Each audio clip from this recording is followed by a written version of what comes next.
ये seed seed जब soil के अंदर होता है तो कुछ टाइम तक वो इसी ऐसे ही फेज़ में पड़ा रहता है। कुछ टाइम के बाद यहाँ से आउटग्रोथ निकलना शुरू होती है और ऊपर की तरफ लीफ बनता है इस तरीके का स्ट्रक्चर, और नीचे की तरफ जो है वो इस तरीके से रूट बनना शुरू होता है। ये इस वजह से होता है ताकि ये जो प्लांट, जो बेबी सीड था, वो एक बड़े से प्लांट में कन्वर्ट हो जाए। अब जब ये बड़ा सा प्लांट कन्वर्ट हो गया है तो जाहिर सी बात है इसको क्या चाहिए, फूड चाहिए, क्योंकि फूड ही जो होता है वो सारी चीज़ों को क्या करता है, एनर्जी देता है। फूड से ही जो है वो सारी चीज़ों को एनर्जी मिलती है। तो अब जो ये फूड है वो बनाएगा कैसे प्लांट? प्लांट के पास तो हाथ पैर कुछ भी नहीं है ना, ये फूड कैसे बनाएगा? तो वो क्या करेगा, कार्बन डाइऑक्साइड को लेगा, रूट से कहेगा कि आप मुझे H2O दे दें, और सनलाइट से सन एनर्जी ले लेगा।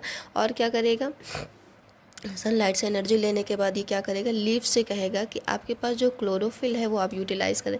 तो 4 चीज़ों को वो ले करके क्या करता है, अपना खाना बनाता है, तब उसकी ग्रोथ होती है। तो hello everyone, this is Amna. We are going to discuss a topic related to, हम जो है वो एक टॉपिक आज डिस्कस करेंगे जो कि है आपका फोटोसिंथेसिस। ये जो फोटोसिंथेसिस है बहुत पहले से हम लोग क्लासेस में पढ़ते आ रहे हैं, शुरू से ही।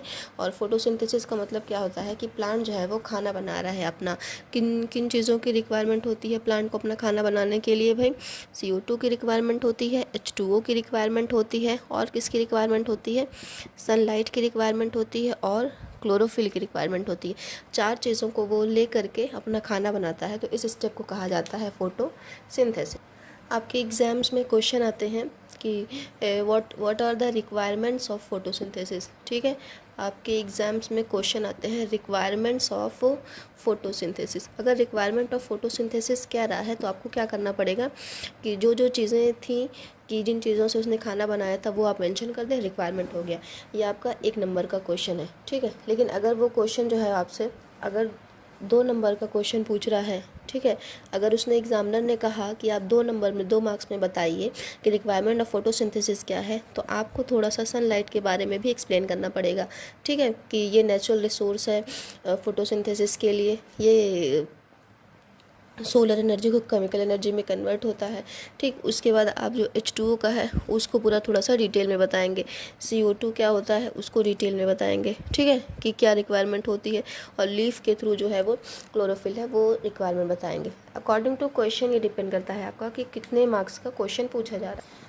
अगर आपसे पूछ सकता है ये भी कि फ़ोटोसिंथेसिस की जो है वो डेफिनेशन बताइए। ठीक है, कि फ़ोटोसिंथेसिस की डेफिनेशन क्या होती है 1 नंबर की। तो आप डेफिनेशन में लिख सकते हैं कि फ़ोटोसिंथेसिस जो है वो प्रोसेस है, किस चीज़ की प्रोसेस है, बनाने की। क्या बनाने की? Preparing organic food.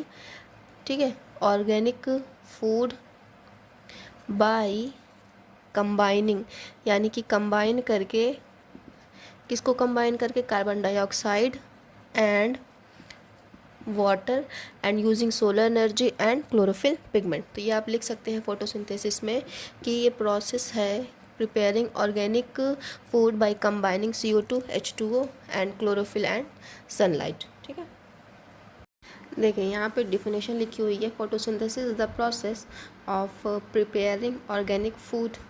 Organic food का मतलब कार्बोहाइड्रेट जिसमें कार्बन होता है। ठीक है, by combining carbon dioxide, water and using solar energy by chlorophyll pigment.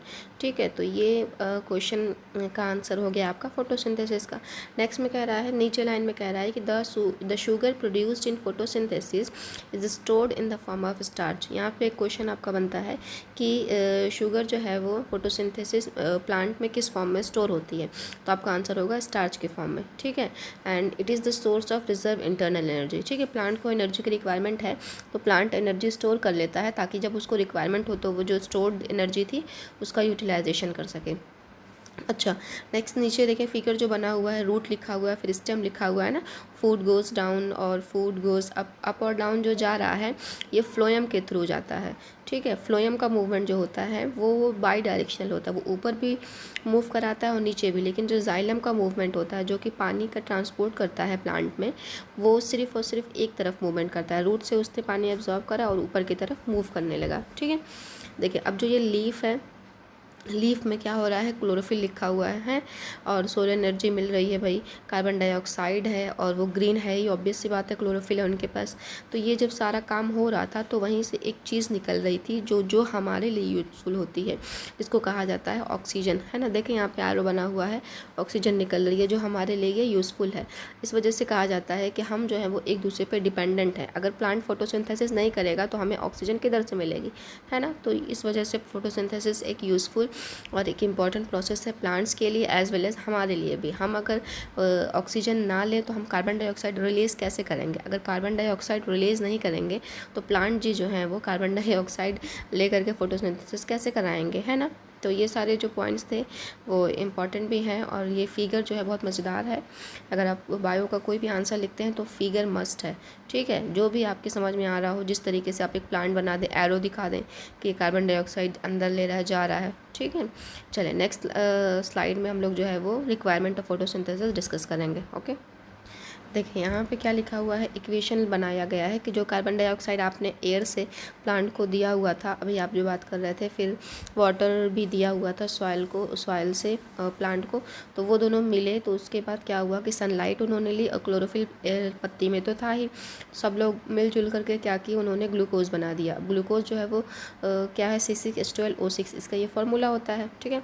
और प्रोडक्ट के फॉर्म में बना क्या है, H2O बना हुआ है और क्या बना हुआ है भाई, ऑक्सीजन बना हुआ है, ठीक है। तो ये जो इक्वेशन है वो बैलेंस करने भी आने चाहिए। एक नंबर का क्वेश्चन आपका ये हो गया कि कार्बन डाइऑक्साइड कहाँ से आया, तो एयर से आया।